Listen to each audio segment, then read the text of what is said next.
8वां अध्याय।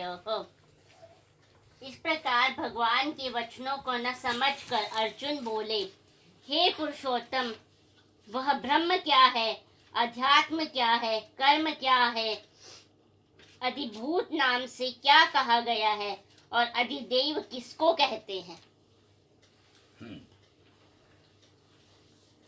7वें अध्याय के अंत में भगवान कहते हैं कि अर्जुन,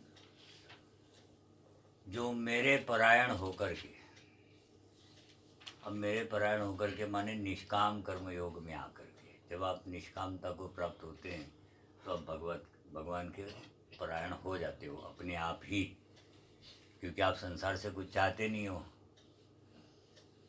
तो फिर जब संसार से आप अपने हाथ हटा लेते हो तो भगवान फिर अपना हाथ बढ़ा देता है।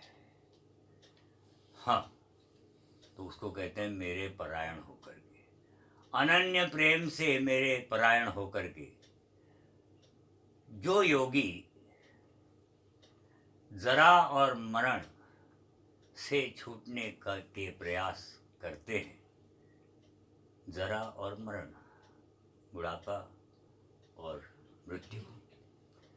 अब बुढ़ापा और मृत्यु तो तभी आ सकते हैं जब जन्म होगा, तब जन्म नहीं हुआ तो न बुढ़ापा आएगा न मृत्यु आएगा। भाव ये कि जो योगी मुक्ति का प्रयास करते हैं निष्काम कर्म योग में आकर के, वो लोग अपने साधना के अंतर्गत ब्रह्म क्या है, अध्यात्म क्या है, कर्म किस नाम से कहा गया है, अधिभूत अधिदैव सहित अधियज्ञ क्या है, और फिर वो ये भी जान जाते हैं कि अंतकाल में वो कौन सी युक्ति करनी होती है जिससे कि मैं ब्रह्म को प्राप्त हो जाऊं।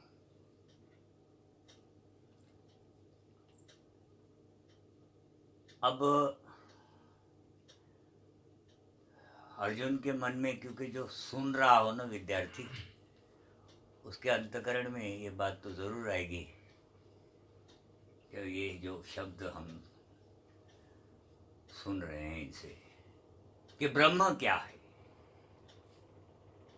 तो जानने की इच्छा प्रकट करते हुए अर्जुन अब पूछ रहे हैं भगवान से कि भगवान, ये ब्रह्म क्या है, अध्यात्म क्या है, कर्म किस नाम से कहा गया है, अधिभूत अधिदैव क्या है, अधियज्ञ क्या है, और वो कौन सी युक्ति है जो योगी लोग अंतकाल में करते हैं और आपको प्राप्त हो जाते हैं। अब एक बात याद रहे, वो जो योगी जो साधना में लगा हुआ है, वो निष्काम कर्म योग और या कर्म संन्यास, और वो जो ध्यान योग है जो निष्काम कर्म योग के अंतर्गत आता है, एक बात याद रखना कि ध्यान योग में जब तक आप निष्काम कर्म योग व्यवहार में नहीं लाते हो, ध्यान योग संभव नहीं होगा। हाँ, और न ही उसके कोई परिणाम आपके सामने आएंगे। अगर आप परिणामों की आस करते हो कि कम से कम मुझे पता तो चले कि मैं जो कर रहा हूँ उसका कोई लाभ वाभ हो रहा है कि नहीं हो रहा है, क्योंकि विद्यार्थी को तो उसकी प्रेरणा मिलती है ना फिर। तो फिर अगर ऐसा चाहते हो तो आप अगर ध्यान कर भी रहे हो तो आपको व्यवहार में निष्काम कर्म योग लाना होगा। हाँ, ऐसा नहीं है कि जो आप जो लफड़ेबाजी करते हो जीवन में और फिर वो ध्यान में बैठ रहे हो तो ये संभव नहीं होगा, इसमें सिद्धियां नहीं है किसी भी प्रकार की, न सुख है न शांति है। हाँ, इसीलिए वो इसी के अंतर्गत है वो जो ध्यान योग कहा गया है, ठीक है ना। तो इसमें लगा हुआ अनन्य प्रेम से, अनन्य भाव से जब तू साधना करता है तो साधना के अंतर्गत वो योगी को ज्ञान होता है कि वो ब्रह्म क्या है, वो अध्यात्म क्या है, कर्म किसको कहते हैं, फिर अधिभूत अधिदैव अधियज्ञ ये क्या है। ये उसको अपने आप ही उस साधना के अंतर्गत ज्ञान हो रहा होता है। इसलिए 7वें अध्याय में कहते हैं कि मैं तुझे वो विज्ञान और वो तत्व ज्ञान दे रहा हूं,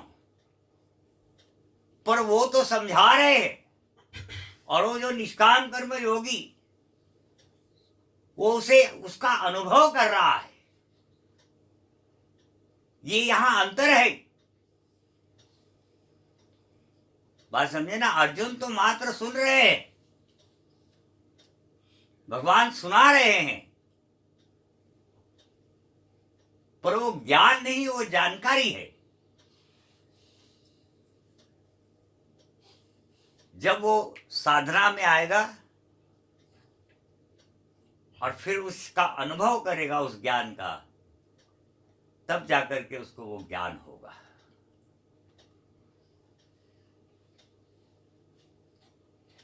तो ठीक है, अर्जुन इस प्रकार से ये 7 के 8 प्रश्न पूछ रहे हैं।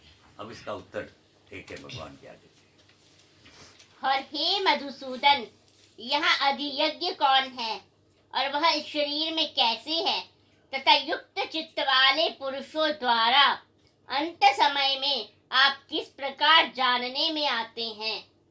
हाँ, अधिदैव अधियज्ञ समझाइए भगवान, और फिर ये भी बताइए कि वो कौन सी बात है, क्या करते हैं ऐसा वो योगी जो अंत काल में आपको प्राप्त हो जाते हैं। हाँ, आगे। इस प्रकार अर्जुन के प्रश्न करने पर श्री भगवान बोले, अर्जुन, परम अक्षर ब्रह्म है। अपना स्वरूप अर्थात जीवात्मा अध्यात्म नाम से कहा जाता है, तथा भूतों के भाव को उत्पन्न करने वाला जो त्याग है वह कर्म नाम से कहा गया है। हाँ, भगवान कहते हैं कि अर्जुन, अब अर्जुन ने प्रश्न पूछे थे, अब एक एक करके भगवान उन प्रश्नों का उत्तर दे रहे हैं। वो कहते हैं कि अर्जुन, वो जो परम अक्षर है वही ब्रह्म नाम से कहा गया है।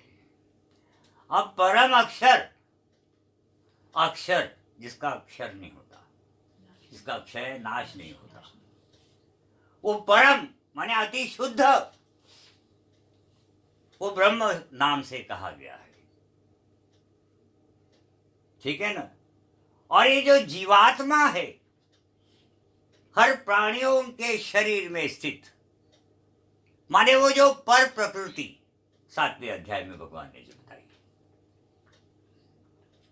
वो अध्यात्म नाम से कहा गया है। वो जो बीज जिसके ऊपर, माने वो जो है तो ब्रह्म, और उसके ऊपर आवरण है प्रकृति का, वो अध्यात्म नाम से कहा गया है। आगे, भूतों के भाव को उत्पन्न करने वाला जो, और भूतों के भाव को उत्पन्न करने वाला वो जो त्याग है, भूतों के भाव को उत्पन्न करने वाला वो जो कर्म है, ऐसा ही जान लो, है ना? त्याग कर्म है क्योंकि उसमें भावना है। भूतों को उत्पन्न करने वाला जो त्याग है, माने जिस जिस जिस क्रिया में पाप और पुण्य लगते हैं, उन क्रियाओं को कर्म का नाम से कहा गया है। क्योंकि पाप और पुण्य ही भूतों के भाव को उत्पन्न करने वाले हैं। अच्छे भाव, बुरे भाव, पाप और पुण्य। तो जिन जिन क्रियाओं से के कारण से आपको पाप या पुण्य लगता है, वो कर्म जिसमें नहीं लगता और क्रिया तो हो गई, परंतु वो उसकी उन क्रियाओं का कर्म में उसकी गिनती नहीं होगी, वो अकर्म है। माने देखने वाले को तो लगता है कि इसने कर्म किया, परंतु वास्तव में उसने कर्म नहीं किया, क्योंकि उसमें भावनाएं उत्पन्न नहीं हुई, न पाप की न पुण्य की, न अच्छी न बुरी। बात समझ में आई? भूतों के भाव को उत्पन्न करना। अब ये जो पाप पुण्य है यही तो भूतों के भाव को उत्पन्न कर रहे हैं। पाप पुण्य न होते तो हम लोग यहाँ नहीं होते, जन्म ही नहीं होता।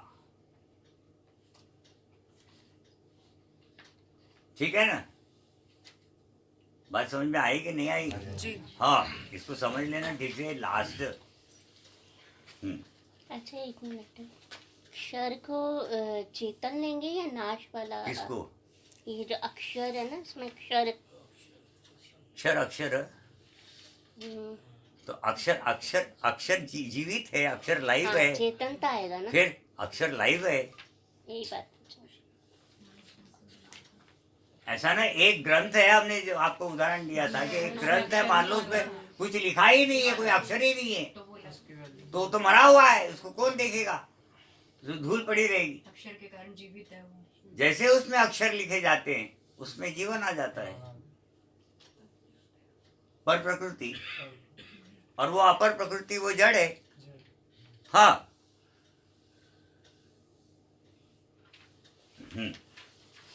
तथा उत्पत्ति विनाश धर्म वाले सब पदार्थ अधिभूत हैं।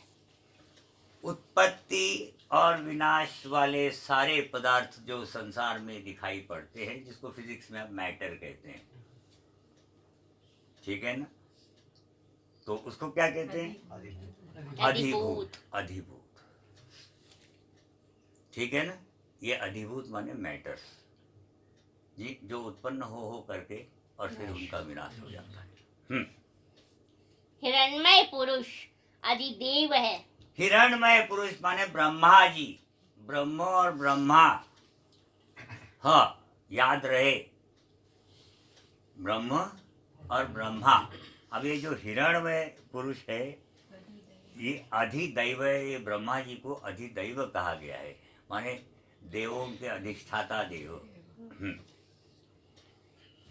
हे देहधारियों में श्रेष्ठ अर्जुन, इस शरीर में मैं वासुदेव ही अंतर्यामी रूप से अधियज्ञ हूँ। हाँ, इस शरीर में स्थित अंतर्यामी रूप से दिखाई नहीं पड़ता, शरीर में स्थित अधियज्ञ हूँ, माने यज्ञ का अधिष्ठाता देव।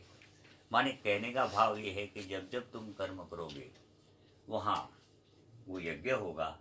अगर यज्ञ होता है तो फिर वहाँ ब्रह्म की उपस्थिति निश्चित है, क्योंकि अधियज्ञ वो खुद है।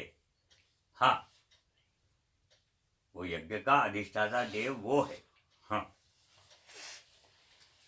और जो पुरुष अंतकाल में भी मुझको ही स्मरण करता हुआ शरीर को त्याग कर जाता है, वह मेरे साक्षात स्वरूप को प्राप्त होता है। अभी ये जो आखिरी प्रश्न पूछा था अर्जुन ने कि ऐसी कौन सी वो युक्ति करते हैं वो योगी कि अंत काल में आपको प्राप्त होते हैं, उसका उत्तर देते हुए भगवान कहते हैं कि अंत काल में जो कोई भी व्यक्ति मेरा स्मरण करता हुआ शरीर को त्यागता है।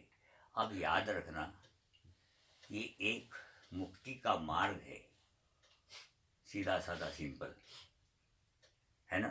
तो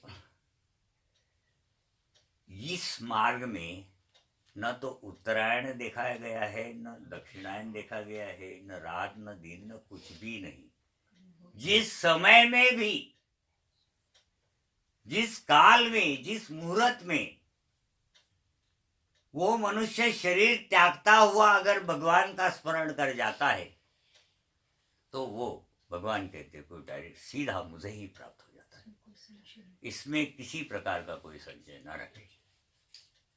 हाँ, वहां फिर ये नहीं देखना होता है कि वह कृष्ण पक्ष से था कि हाँ शुक्ल पक्ष था, ऐसा कुछ नहीं है इसमें, ठीक है ना? हाँ। कारण कि हे कुंती पुत्र अर्जुन, ये मनुष्य अंतकाल में जिस जिस भी भाव को स्मरण करता हुआ शरीर का त्याग करता है उसको ही प्राप्त होता है, क्योंकि वह सदा उसी भाव से भावित रहा है। हाँ, ये प्रकृति है, भगवान कहते हैं ये तो प्रकृति ही ऐसी है, ये तो नेचुरल फिनोमिना है कि जो जो मनुष्य जिस जिस अंत काल में जिस जिस चीज का भाव करता है, जिस विषय का भाव करता है, वो उसी को प्राप्त हो जाता है। हाँ, इसीलिए फिर तू क्या कर कि तू हमेशा के लिए मेरा नाम लेता चला जा, तो अंत काल में तेरे अंतकरण में ही मेरा भाव आ जाएगा और तू मुझे प्राप्त हो जाएगा। हाँ, इसलिए हे अर्जुन, तू सब समय में निरंतर मेरा स्मरण कर और युद्ध भी कर। इस प्रकार मुझ में अर्पण किए हुए मन बुद्धि से युक्त होकर तू निःसंदेह मुझको ही प्राप्त होगा। हाँ, अभी ये वहीं के वहीं करने वाली चीजें हैं भी है, क्योंकि अर्जुन उस लेवल के व्यक्ति रहे होंगे कि तुम युद्ध भी करो और मेरा भी स्मरण करते चले जाओ। युद्ध में मारे भी जाते हो तो स्मरण तो मेरा होगा, मुझे प्राप्त हो जाओगे। तो जीत जाओगे तो तुम फिर बात ही क्या है, ठीक है ना। इसलिए तुम युद्ध भी करो और मेरा स्मरण भी करते चले जाओ।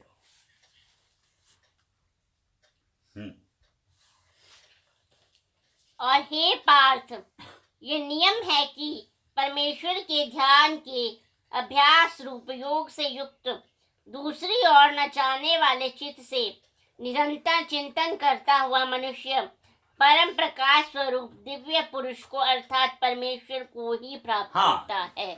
भाव ये भगवान का कि जो ये नियम है कि वो व्यक्ति फिर जिसने बुद्धि मुझ में अर्पण कर ली हो, जो निरंतर मेरा स्मरण करता चला जाता हो, उसमें कोई संशय नहीं कि वो मुझे ही प्राप्त हो जाता है। चलो ठीक है।